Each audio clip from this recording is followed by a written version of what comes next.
Hello বন্ধুরা, কি অবস্থা, কেমন আছেন প্রত্যেকে? আশা করি প্রত্যেকে ভালো আছেন এবং আমিও ভালো আছি। তো বন্ধুরা, আপনারা কি জানেন বর্তমান বাজারে আইটেল আরও একটি নতুন স্মার্টফোন লঞ্চ করে দিয়েছে।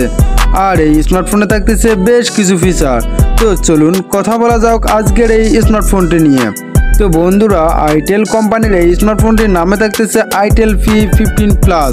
তো আইটেল এই 55 প্লাস স্মার্টফোনটিতে থাকতেছে বেশ কিছু ফিচার। তো চলুন শুরু করি। তবে তার আগে যারা এখনও চ্যানেলকে সাবস্ক্রাইব করেন অবশ্যই সাবস্ক্রাইব করে বেল বাটনটি অন করে রাখবেন। আর যারা সাবস্ক্রাইব করেছেন তাদেরকে অসংখ্য ধন্যবাদ। আইটেল 55 প্লাস এই স্মার্টফোনটিতে থাকতেছে বেশ কয়েকটি ভেরিয়েন্ট, তবে প্রত্যেকটি ভেরিয়েন্টে থাকতেছে একই ডিজাইন। তো বন্ধুরা, আইটেল P55 প্লাস এই স্মার্টফোনে থাকতেছে বেশ কিছু ফিচার। তবে প্রথমত বলতে গেলে বলতে হয় নেটওয়ার্কের ক্ষেত্রে। তো বন্ধুরা, এই নেটওয়ার্কের ক্ষেত্রে ব্যবহার করা হয়েছে টেকনোলজিতে GSM HPALTD 4G এবং সেই সাথে এই স্মার্টফোনের বডিতে ব্যবহার করা হয়েছে 8.0 মিলিমিটার টিকনেস এবং সেই সাথে স্মার্টফোনের ওয়েটে থাকতেছে 187 গ্রাম পর্যন্ত। তো বন্ধুরা, এই স্মার্টফোনের ডিসপ্লে ব্যবহার করা হয়েছে IPS LCD capacitive touch screen, যাতে ব্যবহার করা হয়েছে 16 ইঞ্চ কালার পর্যন্ত এবং সেই সাথে এর ডিসপ্লে সাইজে থাকতেছে 6.6 ইঞ্চি। তো বন্ধুরা, যার রিজলিউশনে ব্যবহার করা হয়েছে 720 এবং 1612 পিক্সেল পর্যন্ত। সেই সাথে এর ফিচার্সে থাকতেছে 90 হার্জ রিফ্রেশ রেট। তো বন্ধুরা, পরবর্তী বলতে গেলে বলতে হয় এর প্ল্যাটফর্মের ক্ষেত্রে। তো বন্ধুরা, এর প্ল্যাটফর্মের ক্ষেত্রে ব্যবহার করা হয়েছে OS অ্যান্ড্রয়েড ভার্সন 13 এবং যার চিপসেটে ব্যবহার করা হয়েছে ইউনিসক T606 12 ন্যানোমিটার।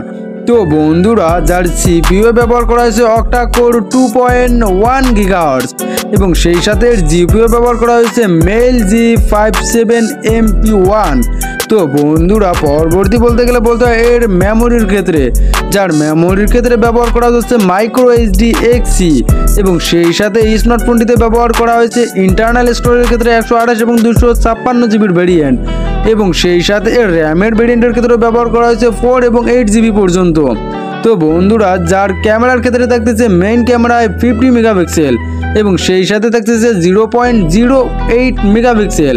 তো বন্ধুরা, যার ফিচার্সে থাকতেছে ডুয়েল LED ফ্ল্যাশ এবং সেই সাথে ভিডিও রেকর্ডিং করতে পারবেন 1080 পিক্সেল পর্যন্ত। তো বন্ধুরা, যার সেলফি ক্যামেরা ব্যবহার করা হয়েছে 8 মেগাপিক্সেল এবং সেই সাথে সাউন্ডে ব্যবহার করা হয়েছে loud speaker 3.5 millimetre audio Jack. তো বন্ধুরা, যার কানেক্টিভিটির ক্ষেত্রে ব্যবহার করা হচ্ছে ওয়াল অন ব্লুটুথ GPS এবং অন্যান্য সব ফিচার্স এবং সেই সাথে স্মার্টফোনে ব্যবহার করা হয়েছে USB Type-C এবং OTG। তো বন্ধুরা, আইটেলের এই স্মার্টফোনটির ব্যাটারির ক্ষেত্রে ব্যবহার করা হচ্ছে নন রিমুভাল লি-পলি 5000 mAh ব্যাটারি এবং সেই সাথে এই স্মার্টফোনের চার্জিংয়ে থাকতেছে 45 ওয়াট ফাস্ট চার্জিং। তো বন্ধুরা, 45 ওয়াট চার্জিং দিয়ে চার্জ করতে সর্বোচ্চ আপনার 30 মিনিট সময় লাগতে পারে। তো বন্ধুরা, কি রকম লাগলো আজকের এই স্মার্টফোন অবশ্যই কমেন্টে জানিয়ে দেবেন। আর এটি নিয়ে বিস্তারিত জানতে অবশ্যই ওয়েবসাইট ভিজিট করতে পারেন। তো বন্ধুরা, এই ছিল আইটেল স্মার্টফোনটির ফুল রিভিউ। তো আপনাদের যদি ভালো লাগে অবশ্যই করে নিতে পারেন। তো ঠিক আছে বন্ধুরা, আবারও দেখা হচ্ছে নেক্সট কোনো ভিডিওতে নেক্সট কোনো স্মার্টফোন নিয়ে। সে পর্যন্ত সকলে ভালো থাকবেন এবং সুস্থ থাকবেন। ধন্যবাদ সকলকে।